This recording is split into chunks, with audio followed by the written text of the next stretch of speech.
Hello, everyone. Well, here we are winding down at the W. It's been a wonderful window into our whatever, whenever, wired world.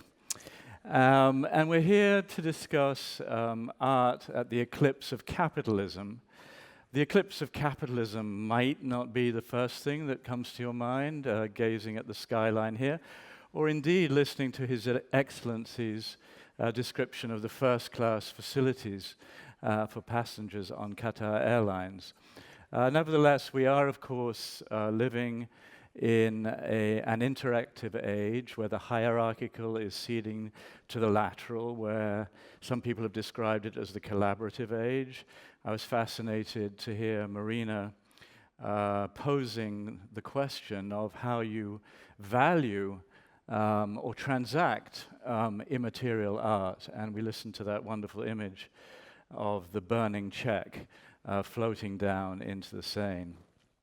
I'm delighted to be joined by Lisa and Ali here. Lisa, open source art at the eclipse of capitalism. You chose to organize a wonderful exhibition last year on that theme.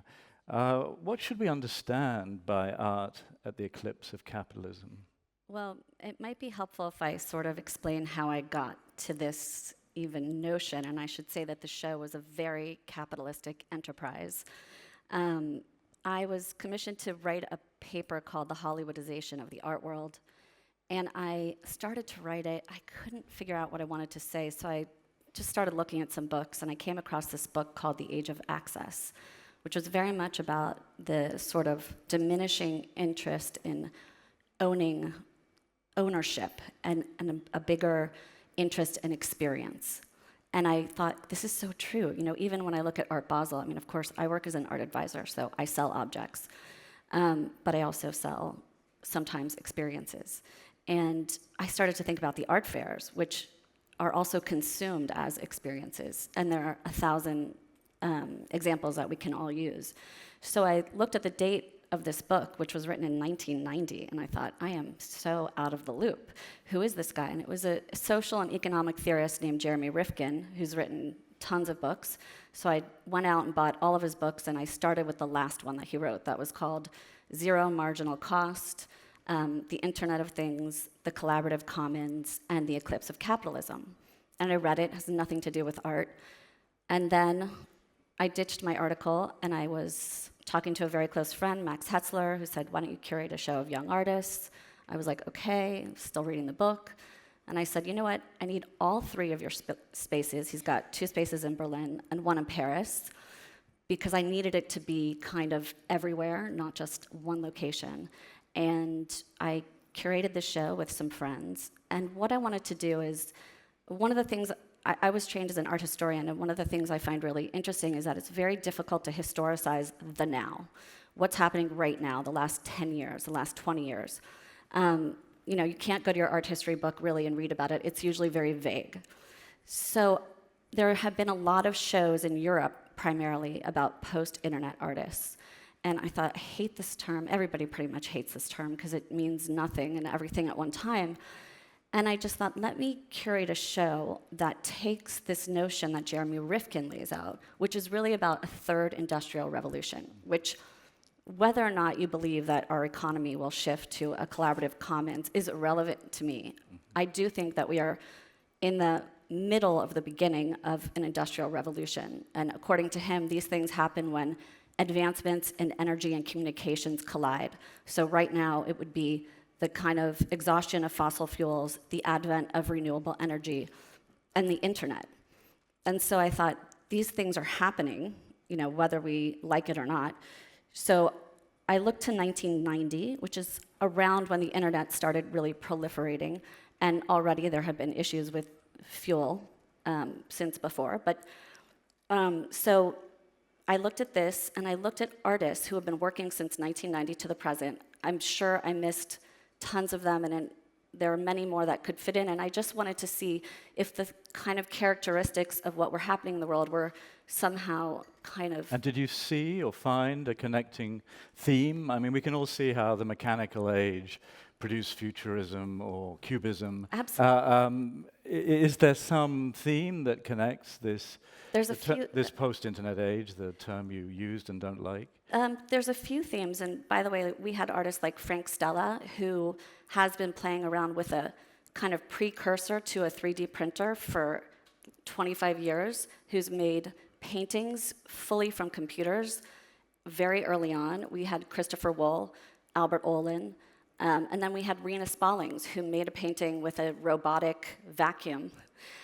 We had Richard Prince's Instagram paintings, which are really collaborations with him and another artist. And that really touch upon copyright issue, which is something that's sort of trying to contain things that are becoming free. I mean, we've talked so much in this past few days about free, things that are free and accessible. Mm-hmm. We had Kelly Walker's CD-ROM, where the consumer is turned into a prosumer because you actually make the work however you want it. You just get the disc. We had Bernadette Corporation, who did a live streaming of the oil spill in New Orleans or outside of New Orleans in a video which talks about the entropic bill that's coming due now because of the destruction to our environment. So I felt like there were many things that were discussed, and we had all these artists in a show across 3 different places, and then we had a roundtable at the Palais de Tokyo. Ali, let's bring you in. You're an artist. You're also working furiously King's College in London and elsewhere on the next stage of interactivity, the next 5G and so on. What are you up to, and what do you see coming culturally with this exponential technological progress? It's pretty scary to some people. Well, I agree, and Rifkin's point that zero marginal costs are on the horizon is certainly well taken. I mean, you see the flattening out of the newspaper industry and how difficult it is to make money when people can get news anywhere at so-called Thank you for reminding us of that. marginal cost, but so get your subscription to the New York Times. But the same might be happening with flattening out read crisis. Yes. Well, flattening out's an important notion, actually, which I'll get to, because right now energy may go down to zero marginal cost, as would transport. And the idea then is that we would start to have a collaborative commons where social capital meant more than financial capital. Now, Jeremy Rifkin is very, very sanguine about this, but I have a sanguine view, and I also have a dismal view. One of your colleagues, Thomas Friedman, talks about the world being flat, and he said that that would mean much more opportunity for people, which it has in many cases, but you also see the rise of mega corporations like Facebook or Google, which virtually own a lot of the infrastructure that we're using to communicate today. So I think a flattened world doesn't necessarily mean a world where everybody's equal. So we could have a collaborative commons where everyone has access to the means of production. On the other hand, everyone may have access to a means of production that's owned by very few people or very few organizations. So I think this is an important issue for everybody here. So where do you come down on that balance? Well, I mean, actually, is this a new age of idealism, or is this and collaboration, or is this a new age of hypercapitalism? I bring this up because we need to make choices now, and the people in this room are in a particularly strong position to make these choices about the world we're going to live in. So are we going to live in a planetary dungeon, and it could well end up being like that, or are we going to live in a world where everybody has enough freedom to realize their own potential or realize their own happiness, however their culture defines that? Mm-hmm. So that's the overview of what I'm doing. Sorry. So I was just going to say the collaborative commons is not idealistic. I mean, it's really not fun to couch surf on somebody's, apartment. Uber is great, but I don't think it's perfect by any means. So I wanted to put that in there. That's okay. What will 5G actually mean? I mean, how will it? Well, actually, 5G, for just a little background, is a next generation mobile network. 3G is the first generation of mobile, or 2, and then you're probably very familiar with 4G. I'm sure you've seen it on ads, and that means faster connectivity, better service. 5G will be even faster connectivity, faster than you get on your home. It will be ubiquitous. It will be very low latency, which means you won't have a delay, and it'll have a number of other engineering faculties built into it that make the business more possible. You'll have better interactivity. You'll have far more addresses, which actually means that everything can be connected to the internet. A simple example would be that box of Kleenex. The box of Kleenex may have a sensor that notifies someone or something that the Kleenex is out, and it automatically gets refilled, thus saving some labor. So 5G is, think of it as everything everywhere, all ubiquitous information space with everything connected into it. Lisa, for you, is this liberation or enslavement? I think it can be both. I mean, if there's a possibility where, and this is going to sound really idealistic, but I'm just going to say it, where the Internet of Things is able to connect, let's just say, a small community of people who, if we can perfect hydrogen storage and we have solar panels on our roofs and we can share energy for free, which is a very idealistic thought and also would collapse the world economy should it happen tomorrow. But I think that technology is there. And I think it would be really naive to think that, in a radical future, we won't have other forms of energy. I think capitalism will do what it can to maintain, because it adapts, it in a controlled sense. I doubt we'll shift to a collaborative commons in my lifetime, but I also think it would be naive to think the generations behind us won't be incredibly different than we are today. I mean, of course, the eclipse of capitalism has been predicted before by Marx and Engels quite a long time ago. It didn't quite come about. I don't think they predicted the eclipse. I think they predicted the end. The end. A radical end to it. And I don't think the eclipse of capitalism is a Marxist proposition.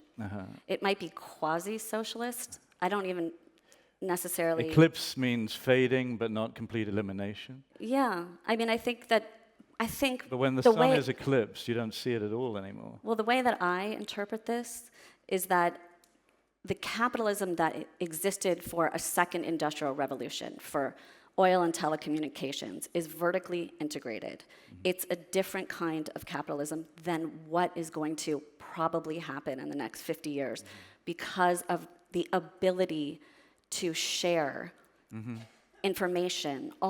So do you see art being exchanged for free?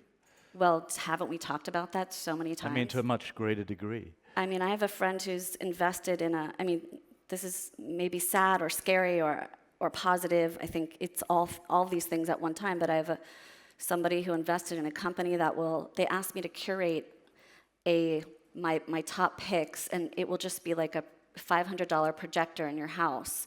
And it will just kind of flash different art images in very high definition on the wall. I mean, that's not something that I'm going to be selling, but it's interesting that someone's inventing that. But Ali, don't you see a counter trend where the super rich around the world affirm their wealth, use as a symbol of their wealth, a conspicuous symbol of their wealth, their ability to collect and accumulate works of art, physical works of art, on which, at places like Christie's and Sotheby's, a very high value is placed. I mean, everything in this discussion seems to be double-edged. Life is double-edged. We all know that. But it seems to be particularly double-edged at this moment, and maybe that's why there's so much disorientation around the world and so much radical politics, because people feel disoriented. Trump and Bernie Sanders. Well, there you go. Well, if you think about Eclipse... Or Jeremy Corbyn in Britain, or Marine Le Pen, or... You can't see the sun, but its force is still there. So capitalism would probably persist. But I think we saw an interesting trajectory on what the commodity of the future is, starting this morning with Marina Abramovich's presentation, when she said, well, how does the artist make a living? How do they sell this? And it could be that we see a shift from authentic objects, and I think there will always be a place for authentic objects, but a shift from authentic objects to authentic experiences. And the authenticity of that experience may be the commodity of the future. So, Lisa, your artist may not be selling as much work, but people are going to buy your sensibility. You're going to get paid to curate a whole collection of work that's already existing in the collaborative commons. So we'll be adding value, adding experiential value to a world that already is quite rich in objects. Can I point out one thing? Surely, yeah. Also, I mean, if you look at some of the internet companies, they're actually monopolies. So you've got Google, Facebook, Amazon, what have you. So it's interesting to see the way that capitalism is already reacting. Mm-hmm. Whether it eclipses or not is irrelevant. I just think it's interesting to be aware of the fact that it's under duress with a new kind of laterally integrated society. Why is the emergence of Facebook or Amazon as monopolies, why is that a sign of crisis of capitalism? Because if these... Isn't it a sign of the radical accentuation of capitalism? Yes, which maybe is a crisis. I mean, I feel like this need to contain, mm-hmm. right? It's like mm-hmm. copyright law is fascinating right now, and intellectual property. So it's like the intensification before the dissolution? I don't know if there's ever going to be a dissolution. There might be just more monopolies. Mm-hmm. I just think that there are things happening historically right now that are so massive and interesting that we have to kind of think about possibilities, and that it's an interesting proposition. What was the single work at your show which to you encapsulated art at the eclipse of capitalism? Is there one piece that really to you, because it's quite a nebulous concept, so I think it would help, and we don't have images unfortunately, but it would help maybe if you could just talk us through one piece and what it said, or one work. One work that was interesting, there were many works. One of my favorites was Rikrit Terra Venetia, and he and Philippe Perino and Pierre Huyghe had purchased a Japanese manga character named An-Li, who had kind of been left without any stories. And so it's interesting that Japan has really tightened down copyright on these figures, right? This ownership thing. So they bought it and they kind of liberated her. And she reads the entire Philip Dick novel, Do Androids Dream of Electric Sheep? The entire thing. It's like a never-ending video, and it's beautiful. And he made posters, billboards for us throughout the city that said, "Do we dream under the same sky?" And I just thought this sort of cyborg, future, this copyright issue, this ownership issue, kind of set free. I just thought it was very interesting. I'm going to throw this open in a few minutes, so do prepare any questions you may have. Ali, I'm just going to read a passage from Rifkin, who's kind of the guru, I guess, behind this whole session, that struck me. It's not word for word, but I wanted to get your reaction to it, because I had a very ambivalent reaction. The third industrial revolution will connect everyone and everything in a seamless network. People, machines, natural resources, consumption, habits, all connected via soft sensor to third industrial revolution platforms, continually feeding big data to every node, businesses, homes, vehicles, in real time. Big data will be analyzed, transformed into predictive algorithms, programmed into automated systems to improve thermodynamic efficiencies, dramatically increase productivity, reduce the marginal cost of producing to near zero across the entire economy. And this, for him, then ushers in the collaborative age. To me, it also feels quite scary, the sort of precursor to a robotic existence. I feel the same way. And in fact, it could go in two directions. It really depends on who owns the network. And there's a concept here of mesh networks, which is probably esoteric but worth explaining. A mesh network is something that can be set up by individuals and allow individuals' connections to connect to other individuals without any central line or central server. Rifkin doesn't address the fact that the internet, as ethereal as it seems, and as freewheeling as it seems, actually depends on just a handful of fibers that crisscross the planet, and a relatively small number, albeit very large number physically, of buildings to that house servers that move all these data and control it. So anyone who has control of those has control over the system. So unless we evolve towards a mesh network, which is an idea that Rifkin doesn't talk about, I'm afraid that given human nature, we might go in a very different direction than the one he describes. I think also, all we've been talking about in this talk has been smart cities and creativity. And I think one of Rifkin's points is not that we're going to be this robotic society, but that the future currency will be creativity and ideas, and that will be freed up to be having more ideas than maybe working in a power plant or some steel and mechanics to people and the energy they have. Maybe. Connected in new ways that empower them. Or you can look at the dark side and talk about security and hacking and all kinds of. But I thought you didn't want to look at the dark side. I do look at the dark side. And where do you come down? I don't know. Yeah. I guess that's the role of art also right now, to pose all those questions I in the most absolutely provocative way possible, right? Well, we have to make choices right now. I think it's very important to be informed about what's going on and start to make choices. And some of those choices are economic. Other ones are financial. Where do we put our money? And finally, politics will always play a role in the shape of society. But Ali, I sometimes think, if the technology's there, it's just human nature. We can't resist it. We have to make the smart home, the smart car. The light switch is no longer enough, or the faucet on a bathtub. They function, and they function for a long time. But we've got to, have. I think a lot of this though has to do with. Is a driverless car? Do we need one? Really? A driverless electric car. I think that would be cool. The one thing we haven't talked about. You'd be just as worried sitting in a driverless car as you would be driving, right? I'm mostly worried. You wouldn't trust the damn thing to keep you safe, would you? I'm very worried that our planet won't be here in a year. It's pretty hot in New York City for early May, and I think a big part We're of in his. March, actually. Sorry, March.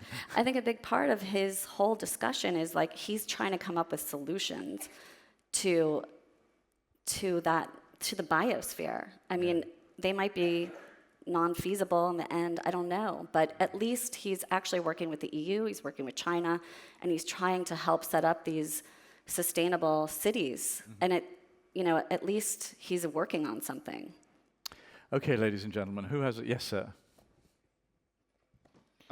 A question, Lisa, about the consumption of artworks. Do we really need this many collectors ever growing, and do we need to have all these artwork to feed these collectors? And what do you think about this ever-growing art market, and how does it tie to this idea of the planet and the sustainability that you were talking about?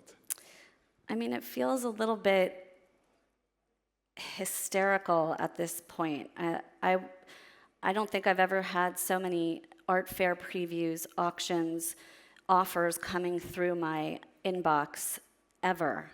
And I don't know what the future is for collecting. I'm sure people will always have desire for objects, but I definitely think there's some indication of oversaturation.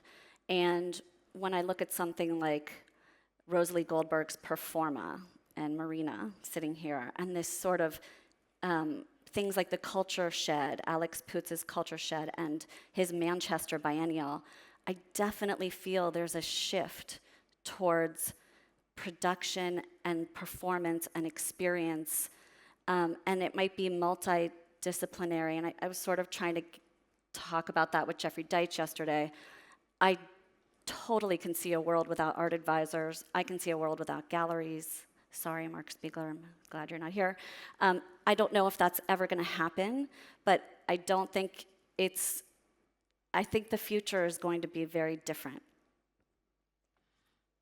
Other questions? Ali, what are you working on right now? Right now, I'm working with King's College London and Ericsson on network performance. So the goal is to create a situation where 3 or more live stages can co-create, co-produce, and co-present dramatic works or works of dance and music, all simultaneously with multiple audiences and possibly audiences participating during virtual reality, which is why 5G is so important, because 5G offers the bandwidth and the latency to create these immersive experiences. The other thing I'm working on is, we might call it sensory coupling, but we're developing adaptive environments that would actually increase access for a number of people with sensory disorders. So one of the beauties of the Internet of Things is that if the lights and the speakers in the rooms that we're in, and so many of our environments are synthetic, could sense the needs of people in it, then they could adjust accordingly. A number of people, most people with autism have some sort of sensory sensitivities or disorders, so if we could create environments that actually adapt to the person, then rather than asking the person to adapt to the environment, then they could integrate into society more. So, any other questions out there? Nobody? Yes, ma'am. Excuse me, please. Thank you very much for this wonderful presentation. Lisa, I have a compliment for you, because I was very happy to hear your refreshing perspective on capitalism, because it's either black or white, right? It's usually either perverted on the one side of making business and synonymous with business, but making money at the expense of others, or giving art away for free. So there is never a discussion in between. Where I think here in Qatar particularly, there is also a movement towards social entrepreneurship. The Qatar Business Incubation Center is working very diligently on creating and fostering that kind of business culture that is a little bit more collaborative, and it's a culture that needs to be learned. It's perhaps also a culture that works, or a model that works better within artists, where we do foster that accessibility, where it's not about who can afford it and an expression of wealth, who can have it and hung, but how do we actually make it accessible to the broad majority of people to enjoy it and to learn from it and to get inspired by it, to become creative themselves, which they've never thought they would be, like in projects with Neon Foundations in Athens, or the one that Tony is working on in Beirut. So again, congratulations for having that kind of spirit when it comes to capitalism, and all the best for all of you. Thank you. Thank you. Thank you. Ali, what do you think of Lisa's idea of a world without galleries? Is it coming down the tracks?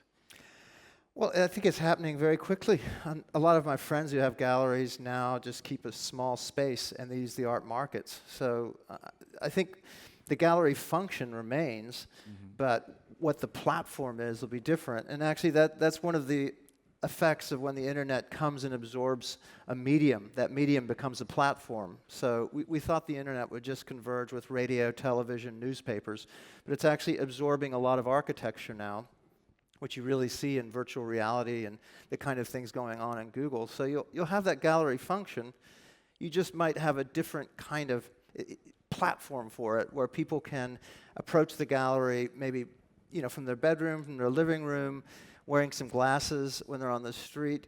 You'll still need that, but it might not happen in a bespoke physical space. I think the gallery function is entirely changed. I think they'll probably still exist for a good while, but artists will free float. Artists of a certain success level will do whatever they want. They'll do a show here, they'll do a show there, they'll sell from their studios. It's already happening. The power is now with the creative person. The middleman, such as me, is going to be pretty removed. I mean, that's where I get the dark side. I think the internet empowers people to do the job I do for them if they want to spend the time working at it. And I feel like it used to be very important for a work to be included in a show, right? I don't think people care about that anymore. And I'm not saying they don't care about content and meaning. I think they very much care about it. I just don't think that the kind of old school value we put on provenance and exhibition history is going to be as important in the future. It might be like, what kind of internet presence does this artist have? Do you think the idea of art as investment will fade? Not for a good long time. I actually really love art as investment. I know I'm being like a little all over the place, but I just, there are different levels of art. I actually happen to like the creativity of making a deal. And I know no one's allowed to talk about money and art, but I'm going to do it. Well, we heard about Dakis buying Jeff's piece for $2,700 in 1984. So yeah, I think we all thought, well, I mean, bad. I think sorry. Guess that's worth 30 million today, maybe a bit more, right? I don't know. Let's talk about money. Well, nothing really goes away. It just gets augmented by other things. And I think, on the one hand, the superstar artists will be able to call the shots more. But when you have this overwhelming amount of art and access, then there'll be more need for curation than ever. So chances are that the middle people will thrive on these new opportunities. We have one last question, I think, over here. Yeah. Yes. Yeah, thank you. Yeah. I just wanted to put in a little note about art and artworks. And for a long time, I always thought that an artwork can be very expensive to buy and to own, but art always transmits their content freely. You don't have to own an expensive painting or sculpture to understand what it means. And that's actually very interesting, I think, in terms of economic, that art actually works for free, whether somebody owns it or not. But I wanted to ask Ali a little bit about this idea. You say that these are the decisions we have to make now. And how do you think that is possible to create more awareness outside of this room right now? Well, I think one thing artists can do, if you're talking about artists, is create awareness of technical issues. A lot of this technology seems very abstract, so we need to illustrate the system. And I think Lisa's show did a good job of that art, The Eclipse of Capitalism. Pia, your own work, Pia Mirvold has work upstairs, starts to expose the pipes, as it were, and let us know, well, this is how the technology system operates. Can we now start to make decisions about it instead of looking at it as just a smooth wall that produces these effects? And you really need to get into the guts of it, understand how the car works, so to speak, so that you can change it. And it is something we can all change. I think Pia's question was also about, how do we side against the forces of a cruel robotic future and for the liberating effects of our devices and our interconnected world, and what are the individual choices each of us, artists or not, can make that might nudge, again a fashionable word, might nudge us all away from the darkness toward the light. Well, I'll tell you something I do, and you can encapsulate it in 2 words, 4 words, be human and be humane. But when I go to the store, I refuse to check out with a robot, no matter how long the line is, because I just feel like it's taking away somebody's job. And I don't know if they want that job or if they're happy in it, but I always go to the person rather than the automated checkout. So, on that human note, thank you very much, both of you. Thank you all. Oh, I've got this.